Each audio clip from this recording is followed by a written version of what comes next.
Hello and welcome to an exciting episode of Lost in Minecraft. Today we shall start building our iron farm. This is going to become a major resource gathering tool for our base going forward. Now, one of the major key points of an iron farm are villages. This is why I was so excited to begin with to find this village, and while we spent a little bit of time a few episodes ago securing it, keeping monsters out, trying to make sure that he still keeps escaping, doesn't he? Just making sure that we can keep the monsters on the inside, on the outside, the villagers on the inside. Don't want it the other way around. So here we go. I'm just going to move him back into the safety of his little hut there. You can see he wants to be there. That's where his profession block is. So in you go, mate. In you go. If you occupy the same block as something like an animal or a villager, oh, there he goes. If you're just to the side of them, you can give them a little nudge in the right direction. So let's block that back up. Keep him safe.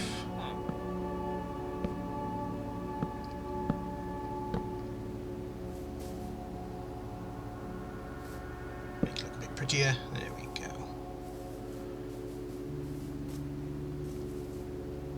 So we're going to gather up some of these hay bales here.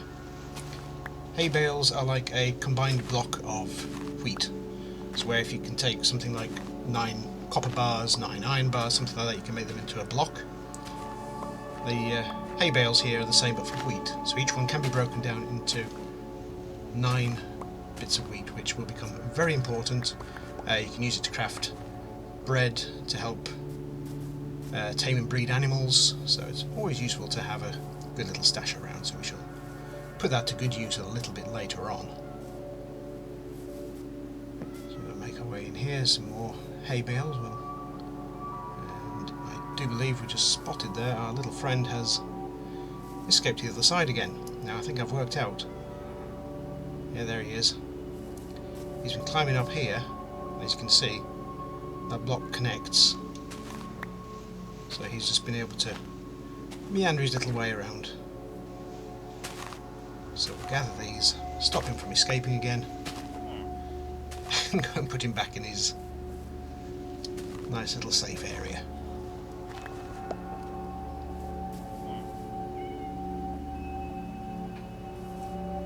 Luckily, because of the profession block, he does in fact always just want to be here, so getting him back into place should not be too difficult. There he is. So just a gentle nudge.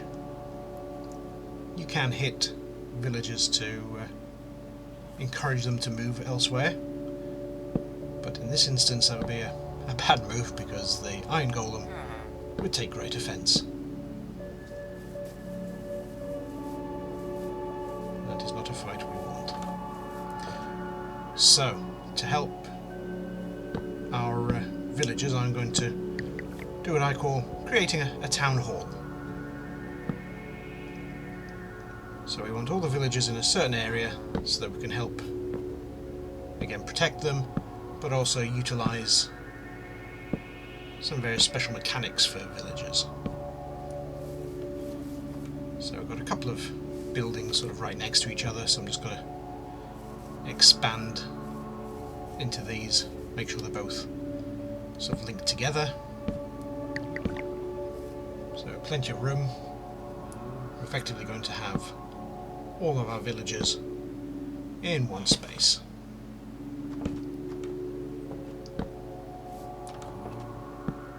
And from there we can increase the overall villager population. Now we don't have any glass panes to stick on there. I would like to keep it at least in the similar sort of look to the rest of the village. But if we can't, then so be it. And nothing too good in there. Unfortunately, you can't farm glass panes like that, they will just break. So now we'll just expand these two buildings together, link them up.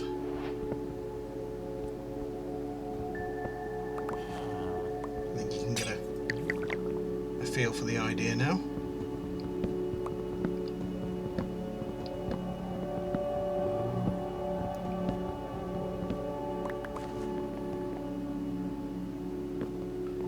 Just move the... that's right, yes. We'll just block that hole for the time being, because baby zombies can get through them. As you know, we do not want any zombies in with our villagers. That would give us a very bad day. I'm just going to expand the building out a bit, so using the sort of existing footprint, somewhat badly as you can see there. Again, keep with the same sort of natural materials. That's not essential in the slightest. You can make them any way you want. Use whichever blocks. Go for any sort of aesthetic you feel you want. It's one of the great things about this game that I really enjoy. You do have a lot of options. So again, we'll just expand out this way a little bit. There's a nice big area.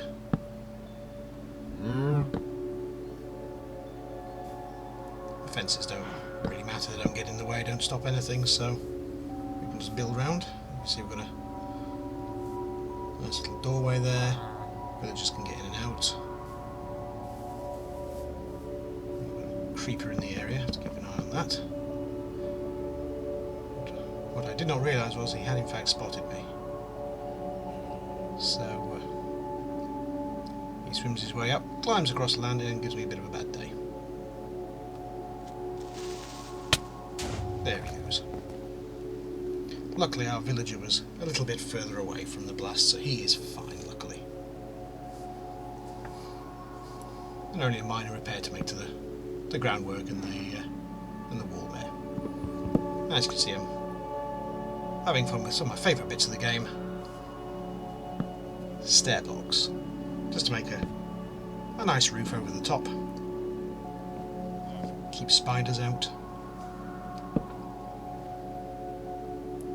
Just doing what I can just to keep it fitting in with the rest of the village. I sort of build up and tweak and adjust the design as we go.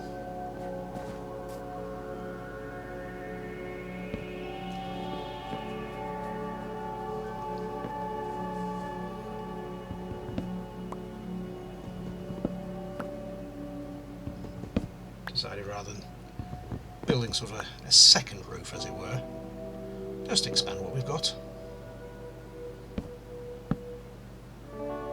Working with the blocks like this with the stairs will make life a lot easier. So we can just fill this out and then build stair sections across it. Once we have everything in place, we can get rid of the stairs in the middle there, build across.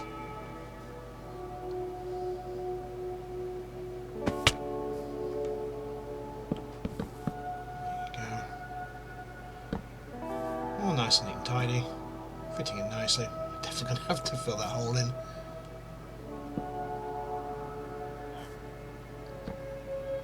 Remember, if you want stairs to go the right way around, make sure you're looking towards the bottom half of the block you're attaching them to.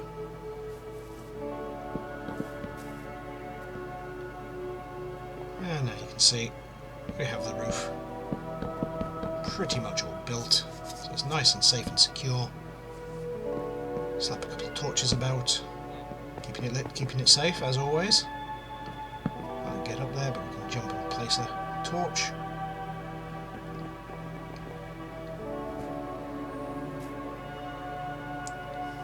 I think our golem friend is a little bit miffed he can't get in, but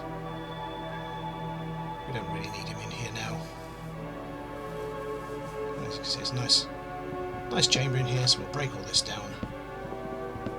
Really nice big room. So we can set it up nicely for the villagers shortly.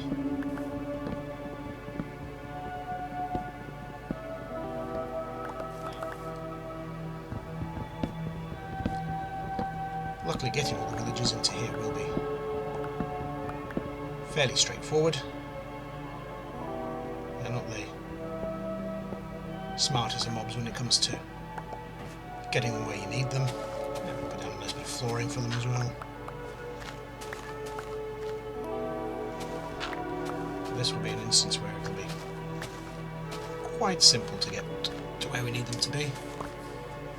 Next episode, I'm already dreading getting the villagers where we need them, but we shall deal with that when we get there. There we go, nice looking little room here. Light it up, slap a door on.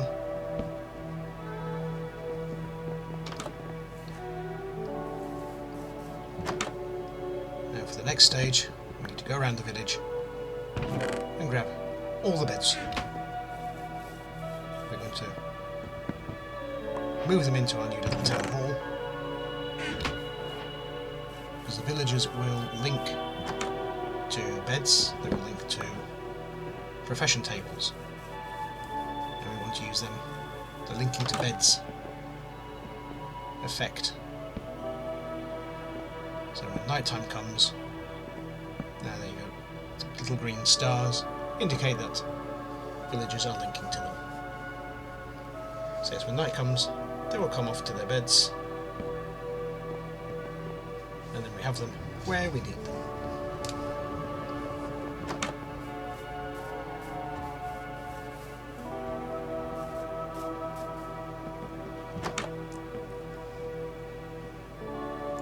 So just making sure we get the profession blocks as well where required. Once we have this iron farm up and running, I will do a little video on the profession blocks and how they interact with villagers, as that will become another major feature of our base in future episodes.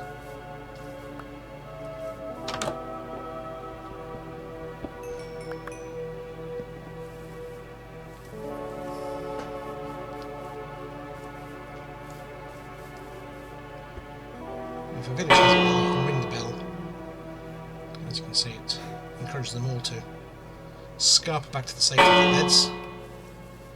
Sort of like a village defence system, as it were. But none of them have come in. Sure, I'll have to find out what other little nosy around the village.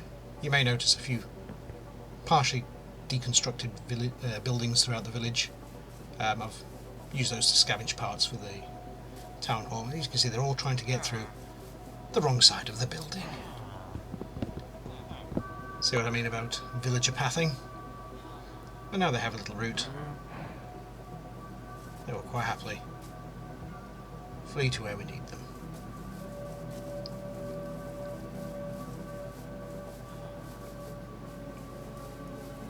Yeah, doesn't seem to be any others in the area. Let's go and have a look. Make sure we plug this hole.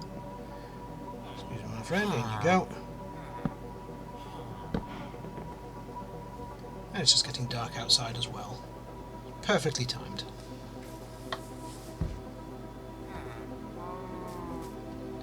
Yep, some of them are still stuck around this side.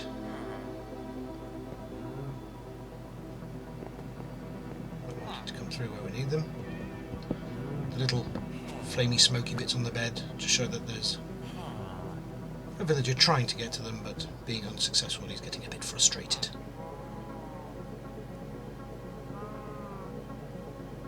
As you can see, nighttime hits, they all climb into their little beds, so we know that they're all accounted for and safe and sound. And for now, we shall secure them in here.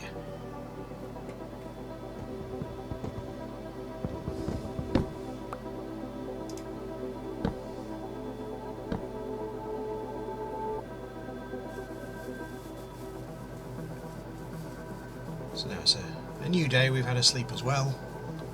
We can come and finish off what we need to do for our villager friends. As you can see, I have a stack and a bit of loaves of bread. That's what I've used the wheat that we got from the hay bales from.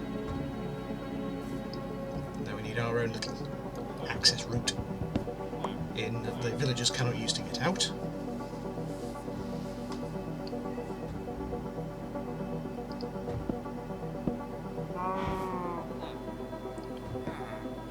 So we'll make a little section we can get down inside.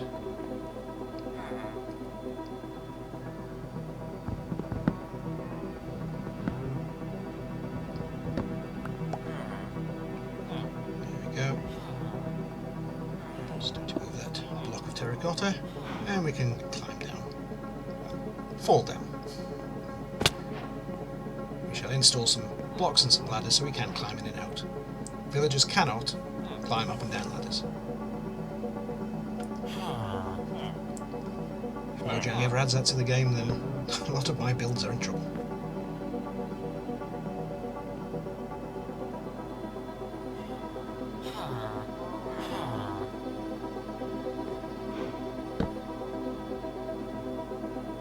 Pillar, and our ladders to get out. Just trying to see if we can get away with being able to jump up onto one, but not quite. We need that one there. There we go. Just add some bits to the top. Put a door in. Keeps it all nice and safe.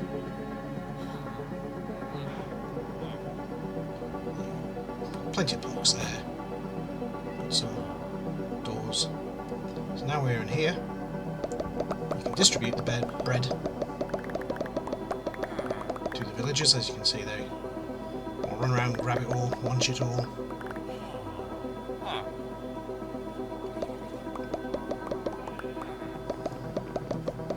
I believe they will take up to about 8 pieces each, 12 pieces each, something like that. And then distribute it to anybody else who needs it.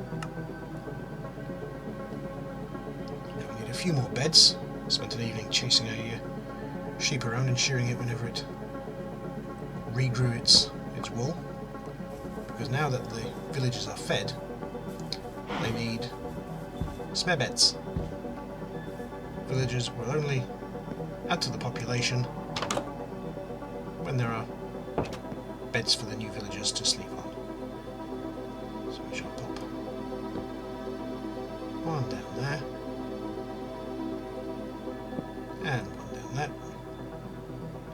We shall sleep until the morning, and hopefully, when day breaks,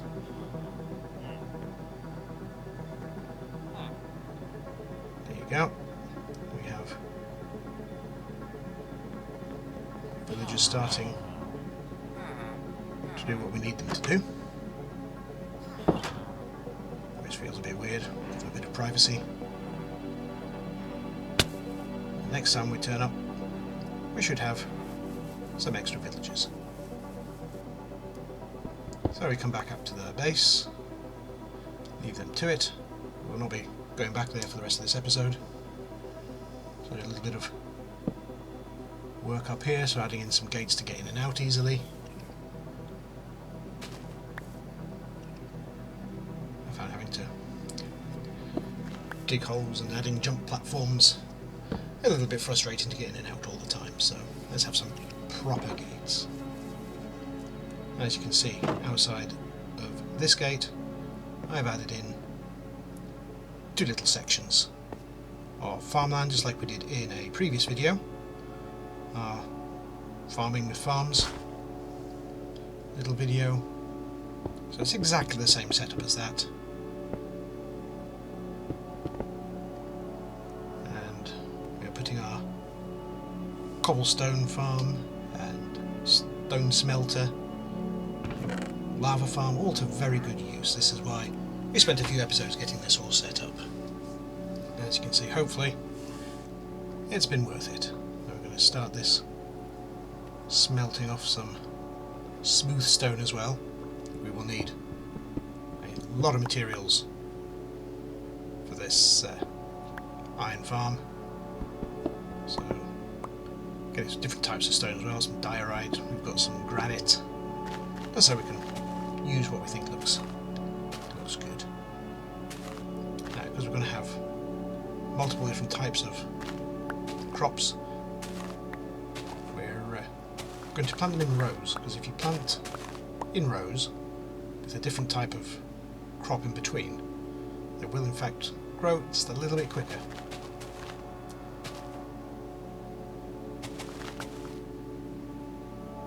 And we can set up the other platform to do the same.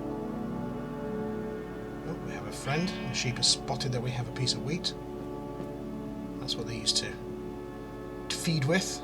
So he will come and he will follow us all the way back to where we need him. And we will need a lot of wool going forward, so we shall keep him. So if you give him a piece of wheat, as you can see, he gets little hearts above him. Because he's fed, it means he will not despawn. We shall use him to great effect later. Now I've just transferred some bone into bone meal. This is what we can use to apply it to. You can apply it to trees, plants, even grasses and things. It'll encourage the growth, it'll speed it up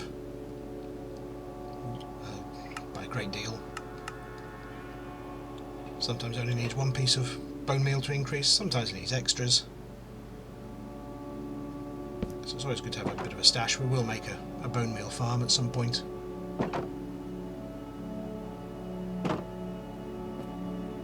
Because we've given our only wheat away, we can use bone meal on the crops. As you can see, the crops have, I believe, 4 different stages of growth. Bone meal can get them through the first 3. So number 1 is where they've been planted. Number 2 is the sort of green shoots like that. 3 is the sort of grown wheat. And the 4th is the fully matured grown wheat. Now we actually have an extra sheep here. We can use dye on the sheep, so we'll have them all the same colour. It'll make life a lot easier going forward for creating beds. We will need a lot more beds. So right, now on to the actual iron farm construction, finally. As you can see here, this is going to be a basic layout of what we're going to have. Don't worry, I will refer back to this frequently during the build. So the green and grey is going to be our lowest level, and then the orange and upper level, and the yellow and upper level again. It's going to be a 23 by 23 area, so we're going to need a lot of stone blocks. But don't worry, with having our farms and things, we have it all covered. I will move a stone cutter closer to the area. We're going to have an extra tunnel built through to the stone farm, the stone smelter, so we'll have nice quick access to everything that we need. So as you can see here, I've marked off the area with this sort of dirt square. This square is 25 by 25, so we will be building on the inside of it. So first thing we need to do is get to our center point.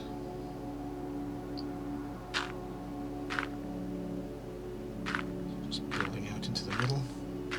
I'm ready to put a cross on the upper there. That's where I was initially thinking of building it, but decided just to lower it a touch. There you go, that's our center point. So now we're just going to lay out a 3 by 3 grid with a hole in the middle, as per the dark grey on the diagram.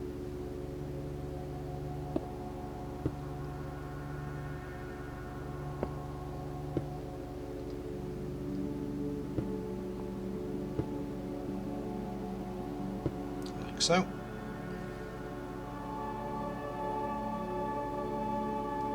And then from this point, the little grey spokes that were on the diagram, we need to build out 7 in each direction. As you can see, I keep going back and double checking my counting.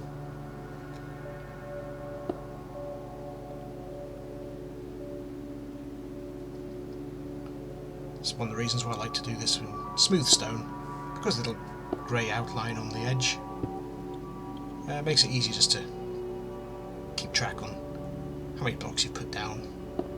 It's counting it a little bit more straightforward. Obviously you can build this out of any solid block you so choose. Just make sure that it is one that is spawnable, because we will want iron golems to spawn in this area.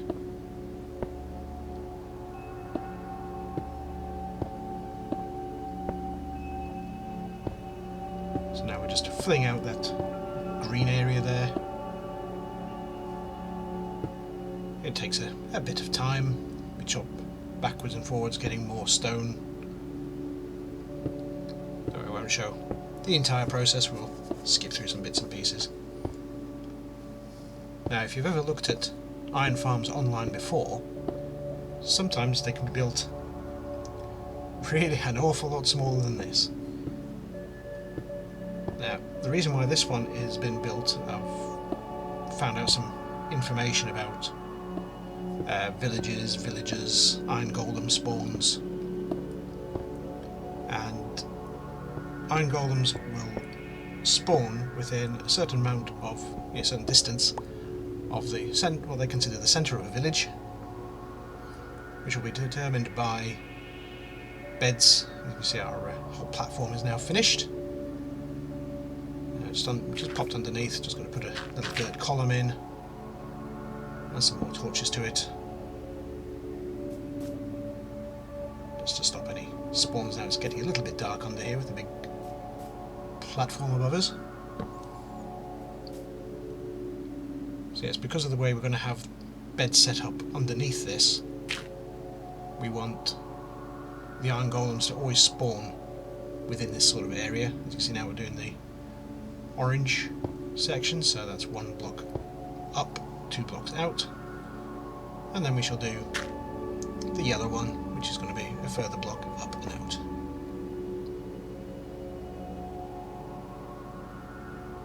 I'm starting this with polished diorite, but you will notice I do change to chisel blocks later on. But because of the way that we build this so big, no matter which point is considered the centre of our village, the golems will always spawn within the area. There's a lot more technicalities and things to it, but that's the basics. That's all we really need for this.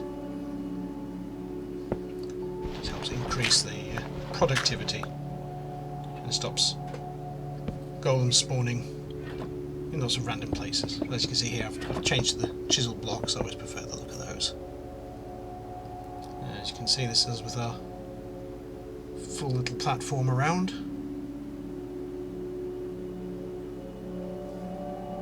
We can now get rid of all these dirt sections crisscrossing.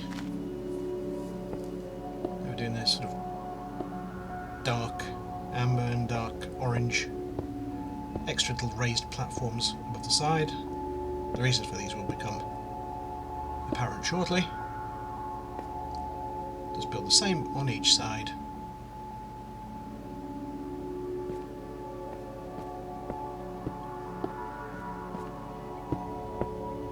And then we stick slabs across the top of everything. Make some non-spawnable spots. The torches shouldn't affect anything, they're non-spawnable spots.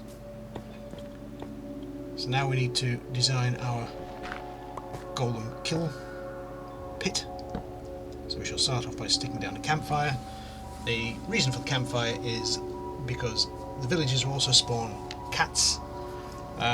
If you so choose, you can leave the campfire going, the cats will be drawn into it and they will be removed and they will drop string.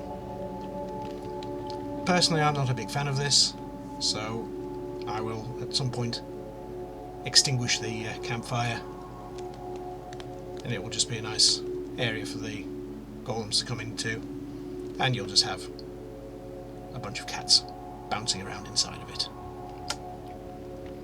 So now we're going to need a heap of signs and a very special setup. So we need one sign directly above the campfire, and then we shall become one sign out in either direction.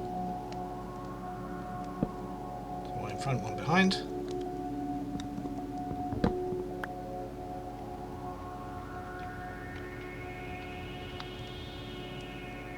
You need to crouch to place them, otherwise it'll be wanting to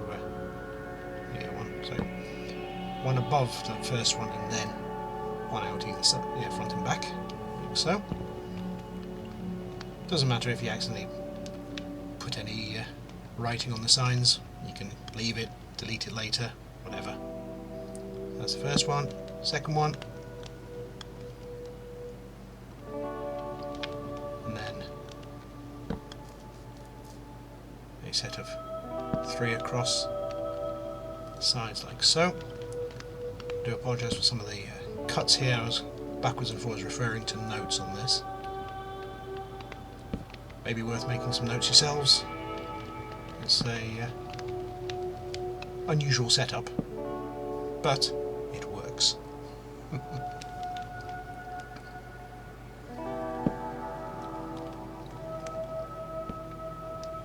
So now we need to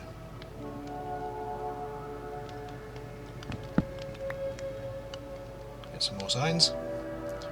We need to go up another row. So we need to put one sign out. We want to put another set of signs up.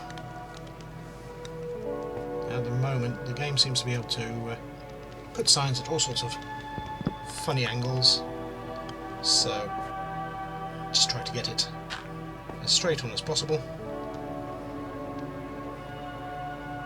Crouching does make this a little more difficult. As you can see, they decided it was going to go in front, not above. It's gone above, but at an angle again.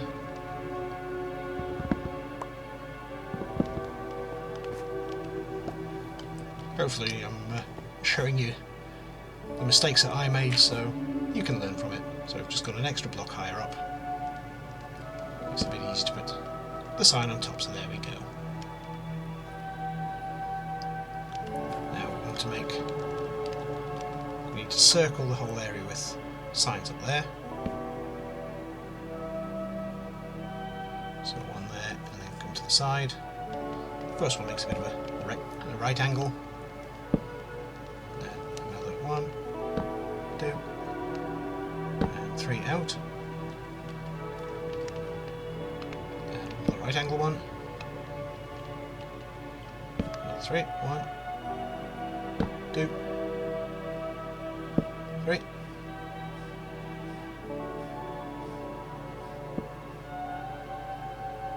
And repeat the process.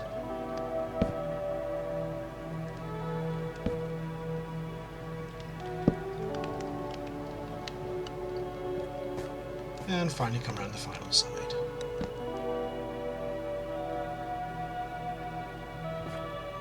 So to get yet more signs, we'll try to make sure we have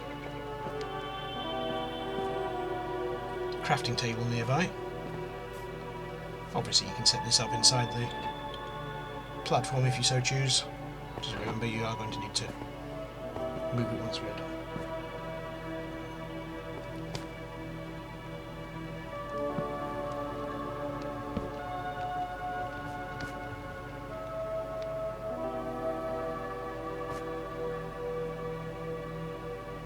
Then we get a bucket of lava from our lava farm and put it on top of that central bucket. Remember to crouch. Then it fills the area, but as you can see, we have a gap in our signs. Luckily the signs will not burn, so let's collect that up, let that dissipate.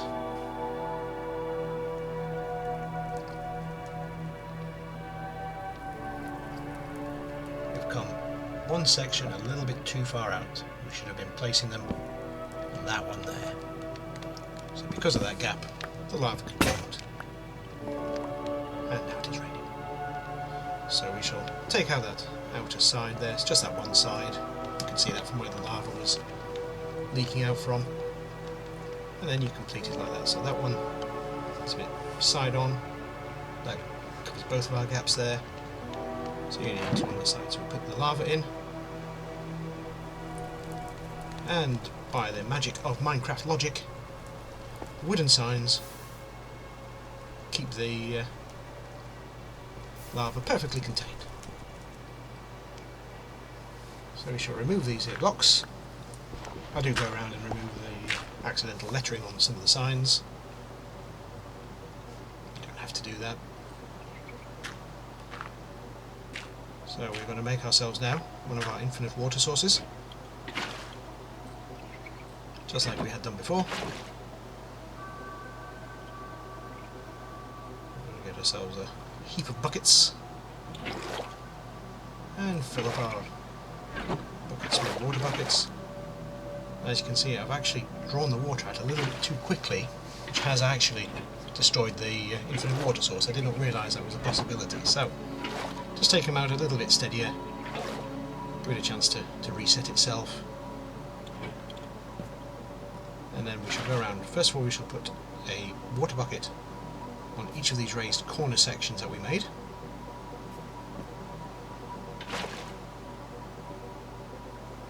Just like so. It's one advantage of having the extra road dirt going around the outside. Makes it nice and easy for getting up and down to do these jobs. We can get rid of it once we're all done and dusted. So you can see the water flowing into the middle there, and then you get another bucket of water and you take it around all the sides. Each of those little side pieces, as you can see, we've got water now flowing all the way to the middle.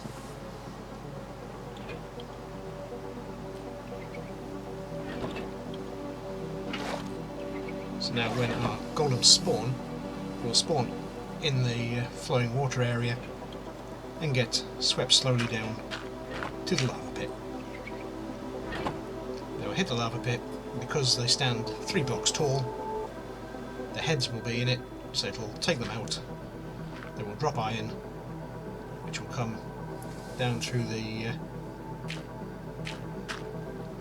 hoppers we're about to set up and be collected, and that is the basics of the iron farm.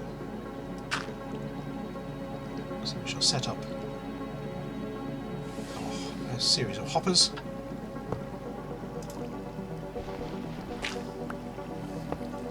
I'll just use a small number to begin with.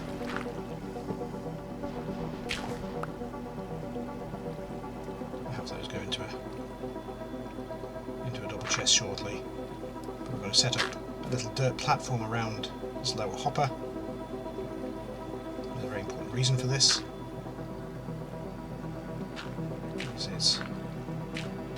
This is where we're going to be putting our beds for our villagers.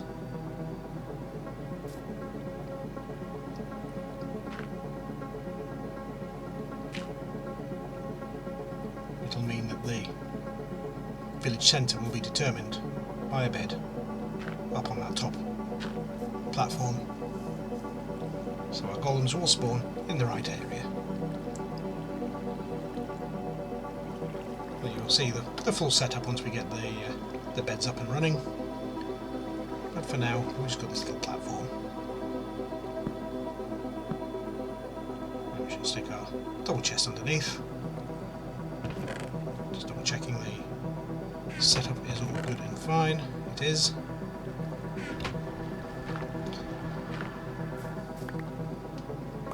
And that is part 1 of our iron farm build complete.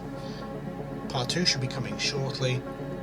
We shall be getting our villagers into place and hopefully start producing all the iron we will ever need. So thank you for watching. I'm looking forward to the next episode, so I shall see you then. Goodbye.